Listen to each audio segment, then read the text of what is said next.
Student, जैसा कि आप जानते हैं कॉन्सेप्ट के प्लेटफॉर्म से मैं आपसे देकर रहमान।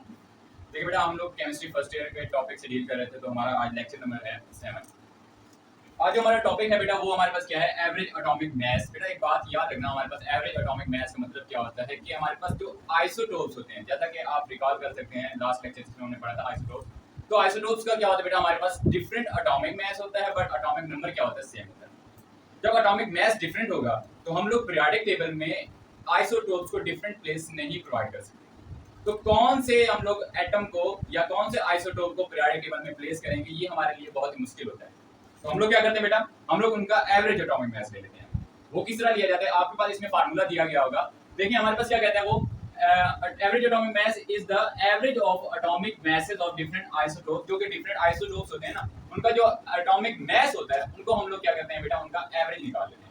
एवरेज कैसे निकाला जाता है, मोस्ट ऑफ द बुक्स में हमारे पास क्या होता है, जो एवरेज होता है बेटा, हम लोग उसको सम करके उसके टोटल नंबर ऑफ एटम्स या टोटल नंबर ऑफ पार्टिकल्स पे डिवाइड कर देते हैं।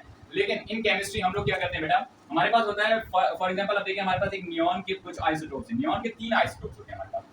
एक होता है हमारे पास नियॉन 20, दूसरा होता है neon 21 and third is neon 22। देखो बेटा हमारे पास इनकी रिलेटिव अबंडेंस भी हमने दी है। तो हमारे पास जो फर्स्ट ऑफ ऑल है हमारे पास नियॉन 20, उसकी रिलेटिव अबंडेंस कितनी है, 90.92।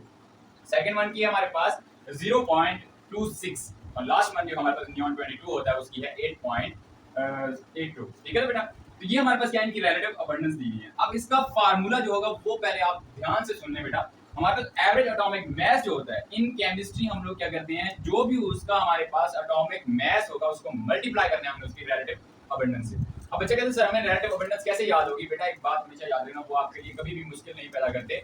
वो आपको क्या करेंगे, रिलेटिव एटॉमिक मास के साथ साथ उसका रिलेटिव अबंडेंस भी बता देंगे। ठीक है, तो अब देखिए हमारे पास क्या है, अब मैं कहता हूं नियॉन 20 है तो मल्टीप्लाई बाय 90.92। इसका मतलब क्या हुआ, हमारे पास जो उसका एटॉमिक मास था उसको मैंने मल्टीप्लाई कर दिया उसकी रिलेटिव अबंडेंस से। अब देखो नेक्स्ट जब मैं उसमें सम करूंगा तो हमारे पास जो नेक्स्ट आइसोटोप होगा उसको हम लोग क्या कर रहे हैं बेटा, सम कर रहे हैं। तो मैंने पहले ही कहा था एवरेज एटॉमिक मास या जो भी एवरेज है उसमें हम लोग क्या करते हैं, टोटल लेते हैं। टोटल भी हमारे पास जो होगा मास हो चाहे वो टोटल नंबर ऑफ बुक्स हो, उनको सम कर लेते हैं।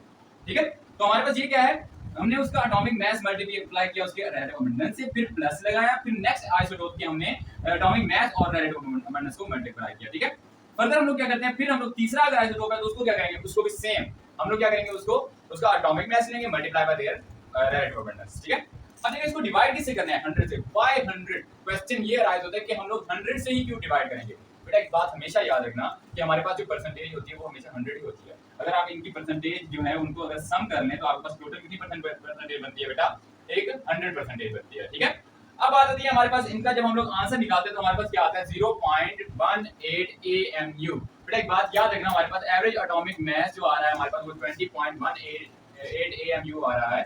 AMU जो होता है हमारे पास बेटा ये यूनिट है रिलेटिव एटॉमिक मास का, इसका रिलेटिव एटॉमिक मास का। जब भी हम लोग देखेंगे हमारे पास क्या आएगा, रिलेटिव एटॉमिक मास आएगा वो AMU में ही लिया जाएगा। ऐसा क्यों होता है, क्योंकि बेटा ये हमारे पास एक ही एलिमेंट का क्या है, रिलेटिव एटॉमिक मास है।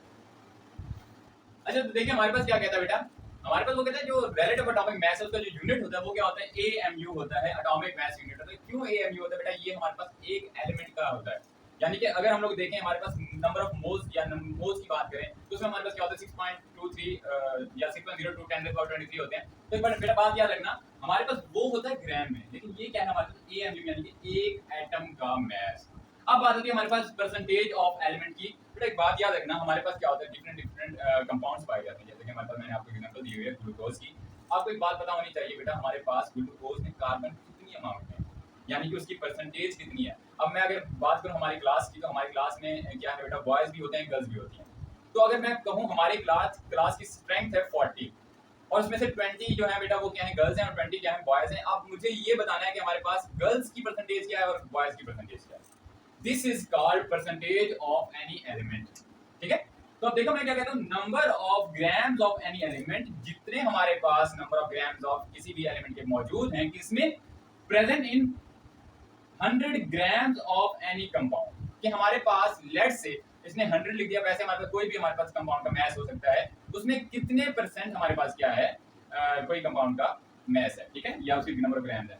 अब कहते हैं परसेंटेज ऑफ एलिमेंट का फार्मूला क्या होता है। देखो बेटा हम लोगों ने काफी दफा परसेंटेज निकाली है। जब भी आप बैठते हैं अपनी परसेंटेज निकालने के लिए, जैसा कि आपके पेपरों की परसेंटेज होती है, फर्ज करें आपकी अब 250 मार्क्स आते हैं आउट ऑफ 1100, तो इसको दिल पे मत लीजिएगा बेटा, आपके से ज़्यादा भी आ सकते हैं। तो बेटा आपने क्या करना है, उसको अपने 250 जो कि ऑब्टेन्ड मार्क्स होते हैं वो आपने हासिल किए हैं कितने में से, 1100 में से। तो बेटा देखो मास ऑफ एलिमेंट, ये एलिमेंट किसका हिस्सा है, कंपाउंड का हिस्सा है ना, तो कंपाउंड की मिकदार ज्यादा होगी, एलिमेंट की मिकदार कम होगी, जिसकी मिकदार कम हो वो ऊपर आएगा और जिसकी मिकदार ज्यादा होगी नीचे आएगा। ऐसा तो नहीं हो सकता कि आप 1100 में से 1100 एक मार्क्स ले लें, नॉट पॉसिबल ना। तो आपके पास हमेशा छोटी वैल्यू जो होगी ऊपर आएगी और बड़ी वैल्यू कहाँ पे आएगी, नीचे आएगी।